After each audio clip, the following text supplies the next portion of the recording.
Hello guys, আজ যাইয়ানো আমরা ওগা বিদেশি মাছ লইছি। এটার নাম সার্ডিন। এটা লেদিকটার নাম কি গারে? সার্ডিনস নি রে, এটার নাম সার্ডিনস। এই মাছ গুন রে অনেক হেজ লইলাম, হেজ গুন রে কদ্দুরা বাজি লইছি, একটু নরম হইব।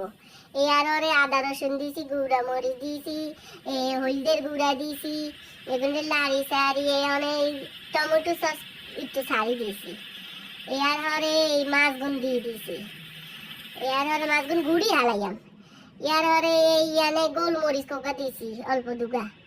এই মাছগুন রে গুড়ি রাঁধছি। মাছ অল্প দিয়ে আমি গুড়ি রাঁধছি। এগুন রে আস্তে আস্তেও রান্ধন যায়। আপনারা গো মতো রাঁধলে রাঁধবেন, আমি আর মতো রাঁধছি। বা খারাপ লাগো না, ভালো লাগছে, আমার কাছে ভালোই লাগছে।